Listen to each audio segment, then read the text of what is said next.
طيب، بسم الله الرحمن الرحيم. النهارده هنعمل أكلة جميلة جدا وتغيير يعني. النهارده هنعمل الحواوشي. آه هنحتاج لحمة مفرومة. مش هقول لك بقى الوزن قد ايه، لان ده بتعمليه حسب كمية العيش اللي انت عايزاه. وعملت وفرمت فلفل رومي، ومعانا هنا طماطمايه او طماطميتين، وفلفل من ده مقطعته حتت صغيره، اللي هو الفلفل الطويل ده، وبصله متقطعه. ومعانا التوابل: ملح، فلفل اسود، جوز الطيب، وده بابريكا. لو انت مش عايزه الهيصه دي كلها ممكن تحطي الفلفل الاسود والملح، بس دول بيدوا طعم يعني. والبصل واللي بتاع دي اسمها ايه، قولوا معايا. طماطم.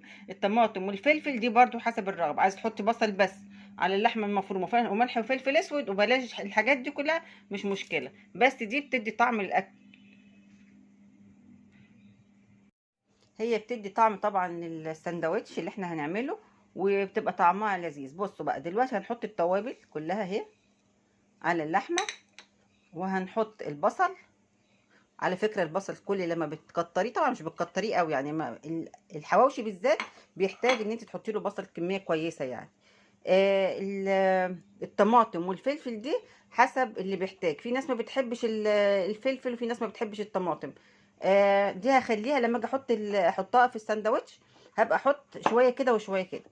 والفلفل الرومي برضو هنحطه على الايه، على الخلطة دي.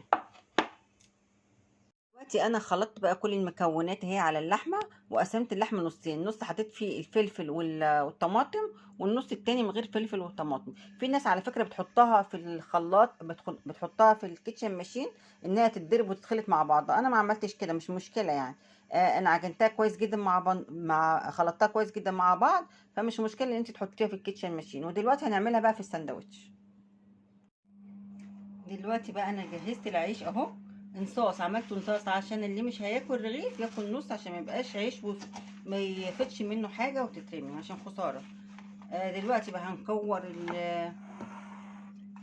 انا زي ما قلت لكم قسمتها نصين، نص فيه الخلطه اللي هي بتاع الطماطم والفلفل، ونص من غير الطماطم والفلفل، عشان اللي عايز ياكل كده عندك ياكل، مش عايز خلاص. بكورها كده وبفردها على الساندوتش، في الساندوتش اهو كده.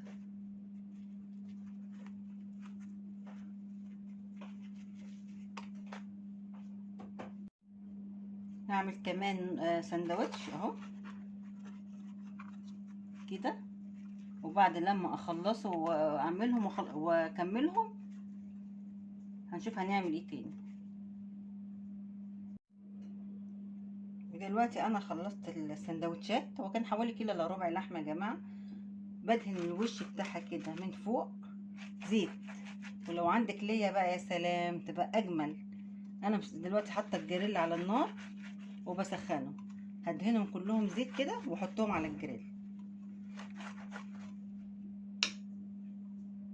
دلوقتي انا كنت مسخنه الجريل وحطيت السندوتش. ان شاء الله كده لما يخلص نشوف شكله بقى عامل ازاي. وهنعمل في الاخر برضو تريكايه زي كل فيديو. بصوا بقى كده، لما خد الوش الاولاني شوفوا شكله عامل ازاي، شايفين؟ في بقى الاسكندرانيه ما بيجيبوش العيش اللي هو الجاهز ده، بيعملوا عجينه وبيحشوها لحمه مفرومه بقى بالخلطه بتاعتها. هو ده الحواوشي بالنسبه بقى لبتوع الاسكندريه يعني. احنا بتاعنا حلو برضو. ودلوقتي انا عملت فحم، بصوا اهو، وهحطه في صينيه اهو كده، واحط الزيت واغطي عليه يبقى يطلع كانه مشوي. انا كنت هشويه بس كده بقى اهو، ونغطيه بقى كده جامد ويطلع كانه خارج من الشوايه اهو كده. بقى بعد لما خلصت ال الحواوشي وحطيته في الفحم كده، عملته كده بالفحم، طعمه بقى وريحته ولا كأنه مشوي على الفحم اصلا. بعدين انت ممكن انا عملته على الجريل، انت ممكن تحطيه في الفرن وتعمليه بنفس الطريقه كده، وتحطي الفحم بعد ما تخلصيه. بألف هنا وشفا ليكوا لما تعملوه.